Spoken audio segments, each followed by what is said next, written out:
meus irmãos, meus amigos de Axé, meu nome é Thalita, eu sou professora aqui por trás do Projeto Fiapo de Ouro e aqui no YouTube eu conto pra vocês histórias de Axé que vocês me enviaram, histórias das entidades de Umbanda e histórias dos orixás também. Se quiser você pode ignorar completamente aí minhas mãozinhas fazendo crochê, eu literalmente coloquei isso aí só pra você não ficar olhando uma tela preta enquanto você me escuta contar as histórias. Pode aí lavar sua louça, pode aí abrir a outra aba do teu computador em que você tá aí trabalhando, eu vou aqui te fazer companhia te contando umas historinhas enquanto isso. Mas em troca eu vou precisar de um favorzinho seu. Vou te pedir, por favorzinho, pra você comentar aqui nesse vídeo, pra você curtir, pra você compartilhar por aí e principalmente pra você se inscrever no canal e ativar a notificação pra você poder receber aviso quando eu postar vídeos novos por aqui. E se você por acaso tiver R$5 sobrando por mês, você pode se tornar apoiador aqui do Projeto Fiapo de Ouro, que eu só tô conseguindo trazer esse conteúdo aqui pra vocês graças a apoiadores, que estão inclusive creditados aqui no final do vídeo. O link pra poder se tornar apoiador e pra todas as minhas redes sociais, onde eu posto também histórias dos orixás e tal, tá tudo direitinho aqui na descrição do vídeo. E pra você enviar sua história de axé, é só você mandá-la por escrito pro e-mail projetofiapodeouro@gmail.com.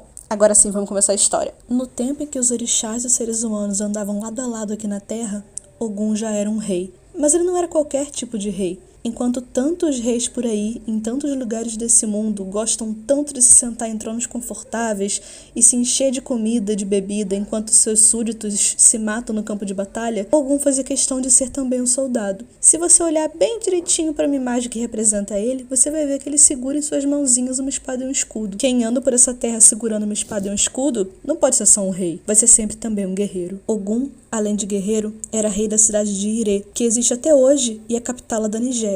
E por ser um rei que fazia questão de ir para o campo de batalha junto com seus súditos, junto com seus soldados, Ogum foi sim para uma guerra que estava sendo lutada muito longe de Ire. Ogum se preparou com seus soldados, partiu para o campo de batalha e lá lutou até o último homem. O exército todo de Ogum já tinha sido derrotado. Ele foi o único que sobrou para poder se lembrar dos feitos heróicos de seus irmãos de batalha. Mas enquanto essa guerra e essas batalhas aconteciam, 7 anos se passaram. 7 anos em que ninguém tinha notícia nenhuma de Ogum. Quando um rei desaparece no campo de batalha, é bem lógico que todos pensassem que ele tivesse morrido. O filho mais velho de Ogum, então, seu príncipe herdeiro, passou a governar em seu lugar. E governou a cidade de Ire, pensando que já não tinha mais pai, durante aqueles 7 anos. Ao final dos 7 anos, porém, Ogum conseguiu retornar para sua cidade. Quando ele pôs seus pés nos portões da cidade de Ire, depois de tanto tempo sem ver sua cidade, ele quase que não a reconheceu. Onde antes haviam casinhas humildes e simples, agora tinham casas enormes. Seu palácio, que antes era só um assentamento, agora era um palácio enorme e digno de um rei. A população, que não era tão grande, abalada por tantas guerras, tinha se multiplicado, a cidade crescia, seu território aumentava, a vida das pessoas era mais luxuosa e confortável, os campos em volta da cidade eram abundantes. Tudo aquilo tinha acontecido na ausência de Ogum, quando o rei da cidade não estava lá para governar. E Ogum, por mais orgulhoso e mais confiante que fosse, por mais valente e mais corajoso, não pôde evitar de se perguntar: será que esse povo ainda se lembra de mim? Se a vida mudou tanto ao longo desses anos, será que eu ainda sou tão importante na cidade de Ire? Mas Ogum afastou esse pensamento. Com sua melhor postura, seu olhar mais confiante e sua cabeça erguida, o rei tinha voltado para casa. Ogum deu seu primeiro passo adentro dos portões da cidade, tentando se lembrar o caminho até o palácio, mas não conseguia se localizar numa cidade que já tinha mudado tanto em tão pouco tempo. A primeira pessoa que passou, um camponês simples, Ogum pediu ajuda, e em sua voz firme e séria, de quem tinha sido rei e jamais perderia a majestade, de quem ainda era um general voltando da batalha, comandou que o camponês o levasse até o palácio. O que Ogum esperava que acontecesse é que o camponês se assombrasse com a volta do seu rei, que se curvasse diante dele, que se prostrasse a seus pés ou que saísse gritando e anunciando para toda aquela cidade que crescia tanto que o rei tinha voltado. Mas não foi isso que aconteceu. O camponês ficou parado, em silêncio na frente de Ogum, de cabeça baixa, sem olhar em seus olhos, sem esboçar um sorriso sequer e sem dizer uma palavra. O maior medo de Ogum tinha se concretizado. Pela forma que aquele camponês se comportava, ele já não se lembrava mais dele. O assombro de Ogum foi tão grande que ele foi se afastando do camponês em busca de uma outra pessoa para que lhe indicasse o caminho para o palácio. Depois de dobrar mais algumas esquinas, Ogum encontrou uma lavadeira e pediu a ela a mesma coisa. Com sua voz firme, de quem jamais tinha perdido a autoridade, mandou que ela lhe levasse até o palácio. Mas para o terror de Ogum, a mesma cena se repetiu. A lavadeira largou sua tina, sua água, seu sabão, suas roupas e ficou parada na frente dele, de cabeça baixa, sem erguer os olhos, sem esboçar um sorriso e sem dizer uma palavra. Ogum ainda insistiu com ela para que ele respondesse. A lavadeira continuava parada, imóvel e muda. Assustado pela primeira vez na vida, mesmo depois de tantos anos na guerra, Ogum correu mais uma vez. E depois de avançar por mais algumas ruas, Ogum deu de cara com uma criança. Um garotinho que se sentava à sombra de uma árvore. Ogum, com sua voz firme e imponente, que não deixava transparecer o medo que ele sentia, ordenou novamente, pela terceira vez, que um susto lhe levasse até o palácio. Aquele garotinho continuou em silêncio, de olhos baixos, sem esboçar um sorriso e sem dizer uma palavra. Para Ogum, que já tinha enfrentado tantos guerreiros tão valentes em campo de batalha, aquele terror era muito maior do que ele podia suportar. Pela terceira vez, Ogum correu, mas agora não era mais medo que ele sentia, e sim fúria. Ele nunca tinha estado tão furioso, mesmo contando com todas as suas batalhas. Como que o povo daquela cidade podia tê-lo esquecido? Ele que era o fundador de Irê, ele que tinha dado metal para a humanidade poder ter suas ferramentas de caçar, de plantar, de guerrear. Ele que era o primeiro rei da cidade, que tinha dado a identidade de uma nação a todo aquele povo.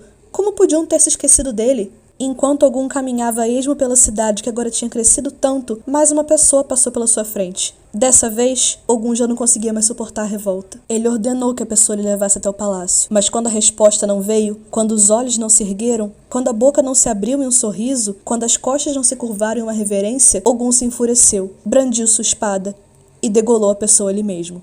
E assim fez, com todas as pessoas que lhe cruzavam o caminho, até que ele encontrasse por conta própria, sem ajuda de ninguém, a entrada de seu palácio. Cada pessoa que cruzou o caminho de Ogum e não lhe respondeu, não ergueu os olhos para ele, não se curvou em prostração e reverência ao rei, Ogum degolou. Quando Ogum chegou finalmente ao palácio, sua espada pingava sangue. Mas sua fúria, mesmo assim, não tinha diminuído, mesmo depois de tanto sangue derramado. Ogum agora precisava direcionar sua fúria a quem mais importava, a pessoa em quem ele mais confiava, em quem ele sabia que tinha ficado governando Irê em sua ausência. Seu filho. Dentro do palácio, diante do trono que tinha sido dele um dia, Ogum encontrou seu filho. O rapaz, que não era mais que uma criança quando pensou que tinha perdido o pai, se alegrou à primeira vista, quando reconheceu o pai na frente dele. Ele tinha passado os últimos 7 anos pensando que já não tinha mais pai, pensando que o fardo de carregar a cidade de Irê em seus ombros seria dele pelo resto da vida. O filho de Ogum se levantou de seu trono e se ajoelhou aos pés do pai, fazendo a reverência que Ogum queria tanto ver alguém fazendo desde que ele chegara a Irê. Mas Ogum já estava tão furioso, já tinha cometido tanta barbárie e já acumulava tanta raiva dentro de si, que ele já não conseguia mais nem se emocionar em ver novamente o filho crescido, já um rapaz feito depois de tanto tempo. Ogum não abraçou seu filho de volta, mas também não brandiu a espada para ele. Se limitou a dar 3 passos para trás, e em vez das palavras calorosas que o filho esperava receber do pai, o que se ouviu na sala do trono foram gritos. Quem você pensa que você é? O que você fez com a cidade de Irê na minha ausência? Você aumentou a população da cidade, você melhorou as casas, você aumentou o palácio, mas você permitiu que essa cidade esquecesse o verdadeiro rei. Eu fui quem fundei essa cidade. Você, orgulhoso, permitiu que me esquecessem. Cada um que cruzou meu caminho e não me tratou com devido respeito, eu degolei. O rei tá de volta. E é a hora da cidade de Irê voltar a respeitar seu verdadeiro rei. E a cada palavra que Ogum dizia, o filho ajoelhado a seus pés derramava mais uma lágrima. Foi só quando o pai acabou de falar, quando um pequeno intervalo se fez, que o filho de Ogum pôde ter uma chance de se explicar. E ainda ajoelhado, ainda soluçando, e ainda com lágrimas escorrendo pelos olhos, dizia: Pai, aquelas pessoas estavam em silêncio, de cabeça baixa e sem sorrir, porque hoje é o feriado que eu decretei no seu nome. Hoje, que é o dia em que o senhor desapareceu em campo de batalha, é o dia em que eu decretei luto nacional em todo o território de Irê. Eu ordenei que todos os anos, nesse dia, todos deveriam ficar em silêncio, de cabeça baixa e sem sorrir, em luto pela perda do nosso grande rei, pela perda do meu pai, pela perda do fundador da cidade. Todas aquelas pessoas, meu pai, estavam em silêncio, estavam de olhos baixos e estavam sem sorrir em respeito ao senhor. Ogum, que já tinha sido rei, já tinha sido soldado, já tinha sido general e já tinha sentido a fúria de eliminar metade do seu reino, não conseguia contar com aquela sensação. O peso do arrependimento era maior do que toda a raiva, do que toda a mágoa e do que todo o medo que ele já sentira em toda a sua vida. Como ele teria agora coragem de governar a cidade que ele tinha fundado, se ele mesmo tinha sido algoz de tantas pessoas inocentes daquele povo? Como ele teria coragem de tirar do trono o filho que preservou sua memória e que governou a cidade e a tornou um reino próspero? Como ele, depois de derramar tanto sangue inocente, poderia se sentir digno de sentar novamente no trono? Ogum deu as costas ao filho, correu para fora do palácio e cravou no chão a sua espada. A espada que tinha feito derramar o sangue de tanta gente inocente daquela cidade. A espada, cravada no chão com tanta força, fez abrir uma cratera. Quem mora ou visita hoje a cidade de Irê afirma que essa cratera não tem fundo. Dentro dessa cratera, Ogum pulou. Não era justo que ele continuasse vivendo naquela cidade. Não era justo que ele continuasse a ser o rei.